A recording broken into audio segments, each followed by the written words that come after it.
Hi, నాకు తెలుసండి మీరు డిగ్రీ అయిపోయి చాలా మంది అయితే జాబ్ కోసం చూస్తున్నారు కదా. సో మీలో చాలా మందికి అయితే సాఫ్ట్వేర్ జాబ్స్ అయితే ఇష్టం లేదు. సో దానికోసం ఏంటంటే మీరు గవర్నమెంట్ జాబ్ ఏదైనా మంచిది వస్తే దాంట్లో సెటిల్ అవ్వాలని అయితే మీరు చాలా ప్లానింగ్స్లో అయితే ఉంటారు. సో నాకు ఆ విషయం బాగా తెలుసు. సో దేశంలో అతిపెద్ద బ్యాంక్ అయిన ఎస్బీఐ మీకు ఒక గోల్డెన్ ఛాన్స్ అయితే ఇస్తుంది ఇప్పుడు. సో ఎస్బీఐ పీఓ నోటిఫికేషన్ 2025 అయితే రిలీజ్ చేసింది అనమాట. సో ఈ గోల్డెన్ ఛాన్స్ అయితే మీరు ఎవరు వదులుకోవద్దు. సో ఆ శాలరీ యావరేజ్ గా 70+ అయితే ఉంటుంది అనమాట. 70,000+ అయితే మీరు శాలరీ అయితే ఎక్స్పెక్ట్ చేయొచ్చు. సో ఈ వీడియోలో అయితే మీకు పూర్తి డీటెయిల్స్ అయితే ఇస్తాను. శాలరీ అంతా, ఎగ్జామ్ ప్యాటర్న్ ఎలా ఉంటుంది, అదేవిధంగా సెలక్షన్ ప్రాసెస్ ఏ విధంగా ఉంటుంది, మరి డేట్స్ అయితే, ఇంపార్టెంట్ డేట్స్ అయితే మీకు ఈ వీడియోలో అయితే కంప్లీట్ గా నేను ఇవ్వబోతున్నాను. Hi friends, this is Mahesh. Welcome to upskill Telugu. ఈ రోజు మనం ఎస్బీఐ పీఓ అప్లికేషన్ గురించి అయితే మాట్లాడుకోబోతున్నాము. సో ప్రతి సంవత్సరం ఎస్బీఐ అయితే పీఓ నోటిఫికేషన్ అయితే రిలీజ్ చేస్తుంది. సో 2025 లో కూడా పీఓ నోటిఫికేషన్ అయితే రిలీజ్ అయింది. అసలు ఈ ఎస్బీఐ నోటిఫికేషన్స్ కి ఎందుకు ఇంత వాల్యూ అనేది ఇప్పుడు ఒకసారి చూద్దాము. సో దీనికి మెయిన్ గా 3 రీజన్స్ ఉన్నాయండి. ఎస్బీఐ అనేది ఇండియాలో ఉన్న టాప్ మోస్ట్ బ్యాంక్స్ లో వన్ ఆఫ్ ద బ్యాంక్ ఇది. సో బెస్ట్ పే స్కేల్ ఇస్తున్న బ్యాంక్స్ లో పిఎస్యూ కేటగిరీలో ఇది కూడా one of the best bank అనమాట. సో హైయెస్ట్ పే స్కేల్ అయితే ఉంటుంది. సో ఎస్బీఐలో చూసుకున్నట్లయితే గ్రోత్ ఆపర్చునిటీస్ కూడా చాలా బాగుంటాయి. మీరు ఒక పీఓ రేంజ్ నుంచి అయితే చైర్పర్సన్ రేంజ్ వరకు అయితే వెళ్ళొచ్చు అనమాట. సో ఆపర్చునిటీస్ అయితే చాలా బాగుంటాయి ఎస్బీఐలో. సో ఫైనల్ ఇంకోటి చెప్పాలంటే మీకు జాబ్ సాటిస్ఫాక్షన్, అదే విధంగా మీకు సొసైటీలో మంచి గుర్తింపు అయితే ఉంటుంది ఎస్బీఐలో జాబ్ చేయడం వల్ల. సో ఇప్పుడు సెలక్షన్ ప్రాసెస్ గురించి అయితే మాట్లాడుకుందాము. సో ఎస్బీఐ పీఓ ఎగ్జామ్ కి ముఖ్యంగా 3 phases ఉంటాయండి ఎగ్జామ్ రాయడానికి. సో ఈ సెలక్షన్ ప్రాసెస్ లో 3 phases ఉంటాయని చెప్పాను కదా. సో ఫస్ట్ వచ్చి ప్రిలిమ్స్ అండి, తర్వాత వచ్చి మెయిన్స్ ఉంటాయి, లాస్ట్ వచ్చి ఇంటర్వ్యూ, అదేవిధంగా గ్రూప్ డిస్కషన్స్ ఇవైతే కండక్ట్ చేస్తారు. సో ఫైనల్ గా సెలెక్ట్ అయిన క్యాండిడేట్స్ ని మెరిట్ ద్వారా అయితే సెలెక్ట్ చేసుకుంటారు అనమాట. ఈ నోటిఫికేషన్ సంబంధించిన కంప్లీట్ పీడిఎఫ్ అయితే నేను డిస్క్రిప్షన్ లో లింక్ అయితే ఇస్తాను. మీరు డౌన్లోడ్ చేసుకుని అయితే కంప్లీట్ గా అయితే దాని ఇన్ఫర్మేషన్ అయితే తెలుసుకోవచ్చు. సో ఇక్కడ ఎస్బీఐ సంబంధించిన పీఓ సమ్మరీ మొత్తాన్ని ఒక టేబుల్ రూపంలో అయితే మీకు డిస్ప్లే చేస్తున్నాను. దీనికి కావాలంటే మీరు స్క్రీన్ షాట్ కూడా తీసుకోవచ్చు. సో ఇక్కడ చూసినట్లయితే మీకు పోస్ట్ వచ్చి పీఓ, అదేవిధంగా వ్యాకెన్సీస్ వచ్చి 541 ఉన్నాయి. సో రిజిస్ట్రేషన్ డేట్స్ వచ్చి 24th June నుంచి 14th July 2025 వరకు అయితే మీకు లాస్ట్ డేట్ అయితే ఉంటుందన్నమాట. సో దీనికి ఏజ్ లిమిట్ చూసుకున్నట్లయితే మీకు 21 years నుంచి 30 years వరకు అయితే ఏజ్ లిమిట్ ఉంది. సో శాలరీ చూసుకున్నట్లయితే మనకు అప్రాక్సిమేట్లీ 80,000 నుంచి 82,000 వరకు అయితే పర్ మంత్ ఉంటుందన్నమాట యావరేజ్ శాలరీ చూసుకున్నట్లయితే. సో మీకు ఎడ్యుకేషన్ క్వాలిఫికేషన్ చూసుకున్నట్లయితే మీకు ఎనీ గ్రాడ్యుయేషన్ అయితే సరిపోతుంది అనమాట. సో మీరు డిగ్రీ ఏదైనా కానీ పర్లేదు, మీరైతే ఎలిజిబుల్ అనమాట దీనికి. సో అదేవిధంగా మీకు ఇక్కడ ఇంపార్టెంట్ డేట్స్ కూడా మీకు డిస్ప్లే చేస్తాను. మీకు కావాలన్నా మీరు స్క్రీన్ షాట్ తీసుకోవచ్చు.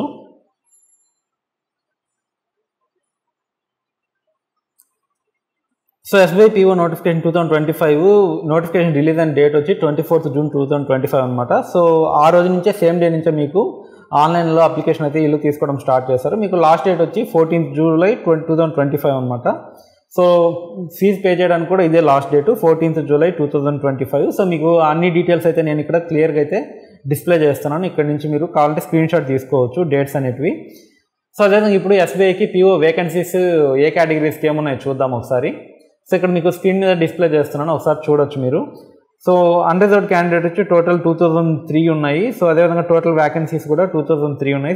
బ్యాక్లాగ్ వేకెన్సీస్ అయితే ఏం లేవు. సో ఎస్సీకి సంబంధించి మనకు రెగ్యులర్ వేకెన్సీస్ వచ్చి 75 ఉన్నాయి, బ్యాక్లాగ్ వేకెన్సీస్ 5 ఉన్నాయి. సో టోటల్ వేకెన్సీస్ వచ్చి 80 అనమాట. సో ఎస్టీకి సంబంధించి మనకు రెగ్యులర్ వేకెన్సీస్ 37 ఉన్నాయి, అదేవిధంగా బ్యాక్లాగ్ వచ్చి మనకు 36 ఉన్నాయి. సో టోటల్ వేకెన్సీస్ వచ్చి 73. సో ఓబీసీకి మనకు 135 రెగ్యులర్ ఉన్నాయి. సో టోటల్ వేకెన్సీస్ వచ్చి 135, దీంట్లో బ్యాక్లాగ్స్ అయితే ఏం లేవు అనమాట. సో ఈడబ్ల్యూఎస్కి వచ్చి మనకు 50 ఉన్నాయి. సో బ్యాక్లాగ్స్ ఏం లేవు, టోటల్ వేకెన్సీస్ వచ్చి 50.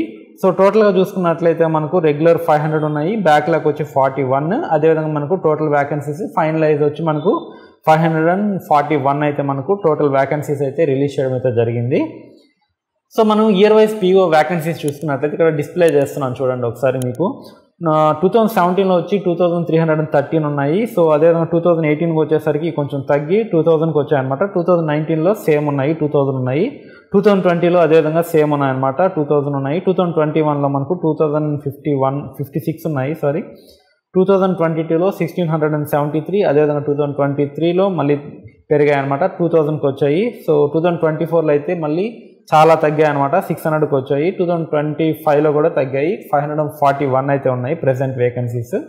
సో మీకు ఇక్కడ అదేవిధంగా గ్రాఫ్ కూడా డిస్ప్లే చేస్తున్నాను చూడండి. So number of vacancies year wise ఎట్లా చేంజ్ అవుతూ వచ్చాయి అనేది మీకు గ్రాఫ్ కూడా డిస్ప్లే చేస్తున్నాను.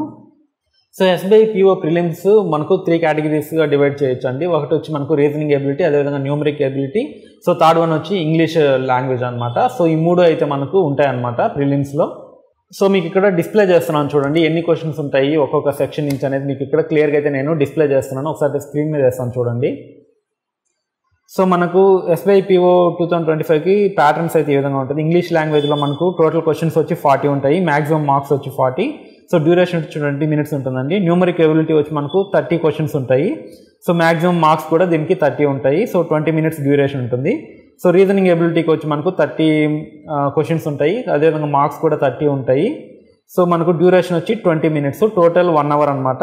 సో మార్క్స్ వచ్చి మనకు 100 క్వశ్చన్స్ ఉంటాయి, మ్యాక్సిమం మార్క్స్ కూడా దీనికి 100 ఉంటాయి అనమాట. సో మీకు పిఓ ప్రిలిమ్స్ ఎగ్జామ్ సిలబస్ కూడా నేను క్లియర్గా అయితే డిస్ప్లే చేస్తున్నాను. దీన్ని కూడా మీరు కావాలంటే స్క్రీన్ షాట్ తీసుకోవచ్చు, ఏమేమి ఉన్నాయి ఏంటనేది మీకు క్లియర్గా అయితే డిస్ప్లే చేస్తున్నాను చూడండి. సో ఏ కేటగిరీకి ఎన్ని నెంబర్ ఆఫ్ అటెంప్ట్స్ ఉన్నాయనేది కూడా మీకు డిస్ప్లే చేస్తున్నాను, ఒకసారి చూడండి. మీరు కావాలంటే స్క్రీన్ షాట్ తీసుకోవచ్చు దీన్ని కూడా. సో మీకు కట్ ఆఫ్ మార్క్స్ అనేది కేటగిరీ వైజ్ అయితే ఈ విధంగా ఉన్నాయండి. మనకు జనరల్కి వచ్చి 61.75, ఎస్సీకి వచ్చి 55, ఎస్టీకి వచ్చి 49, ఓబీసీకి వచ్చి 60.50, ఈడబ్ల్యూఎస్కి వచ్చి 60.25, విఐకి వచ్చి 47.50, హెచ్ఐకి వచ్చి 19.75, ఎల్డీకి వచ్చి 49.75, డిఎన్డీకి వచ్చి మనకు 9.50 అయితే మనకు కట్ ఆఫ్ మార్క్స్గా పెట్టడం అయితే జరిగింది. సో మీకు దీన్ని అసలు ఎట్లా అప్లికేషన్ని ఫిల్ చేయాలనేది మీకు క్లియర్గా అయితే నేను ఇప్పుడు చూపిస్తాను, ఒకసారి చూద్దాం రండి. సో ఫస్ట్ అయితే మీరు sbi.co.in అని టైప్ చేయండి. సో ఇది మీకు ఎస్బీఐ వెబ్సైట్కి తీసుకెళ్తుంది. సో కిందకు వచ్చినట్లయితే మీకు ఇక్కడ కెరీర్స్ అని ఉంటుంది. సో కెరీర్స్లోకి వెళ్ళి కరెంట్ ఓపెనింగ్స్కి వెళ్ళండి. సో కరెంట్ ఓపెనింగ్స్కి వెళ్ళంగానే మీకు ఫస్ట్ వచ్చి రిక్రూట్మెంట్ ఆఫ్ పిఓ అని ఉంటుంది. సో ఇక్కడ మీరు క్లిక్ చేసినట్లయితే చూడండి, ఇక్కడ మీకు డేట్ కూడా ఇస్తారు. లాస్ట్ అప్లై డేట్ వచ్చి మనకు 14 July 2025 అనమాట. సో దీన్ని క్లిక్ చేసినట్లయితే మీకు డౌన్లోడ్ అడ్వర్టైజ్మెంట్, అదేవిధంగా మీకు అప్లై ఆన్లైన్ ఉంటుంది. సో మీరు అప్లై ఆన్లైన్ క్లిక్ చేసినట్లయితే మీకు ఫామ్ అయితే ఓపెన్ అవుతుంది ఇట్లా. సో ఇక్కడ click here to new registration click చేయండి. సో ఇక్కడ మీరు ఫస్ట్ మీ బేసిక్ డీటెయిల్స్ అని ఇవ్వాలి. సో నెక్స్ట్ వచ్చి మీ ఫోటో సిగ్నేచర్ ఇవ్వాలి, అదేవిధంగా లాస్ట్లో ప్రివ్యూ ఉంటుంది. మీకు ఏమైనా డాక్యుమెంట్స్ అయితే అప్లోడ్ చేయండి. సో లాస్ట్లో అయితే పేమెంట్ చేయాల్సి ఉంటుంది. సో నేనైతే అప్లై చేయట్లేదు, మీకు జస్ట్ గైడ్ చేస్తున్నాను ఎట్లా చేయాలి ఏంటనేది. సో మీరు పేమెంట్ అవ్వగానే మీకైతే అక్నాలజ్మెంట్ అయితే వచ్చేస్తుంది. సో అది ఫ్రెండ్స్ అప్లై చేసుకునే పద్ధతి. సో అదండి ఫైనల్గా వీడియో ఎస్బీఐ నోటిఫికేషన్స్ గురించి. సో ఇది కానీ మీకు నచ్చినట్లయితే మీ ఫ్రెండ్స్ కూడా ఎవరికైనా జాబ్ కోసం ట్రై చేసిన వాళ్ళకైతే షేర్ చేయండి, అదే వీడియోని లైక్ చేయండి, మరియు మరిన్ని ఇంట్రెస్టింగ్ వీడియోస్ కోసం అయితే ఛానల్ అయితే సబ్స్క్రైబ్ చేసుకుంటూ ఉండండి. ఇలాంటి మరిన్ని ఇంట్రెస్టింగ్ వీడియోస్ అయితే మీ ముందుకు వస్తూ ఉంటాను. అంతవరకు సెలవు. This is Mahesh signing off.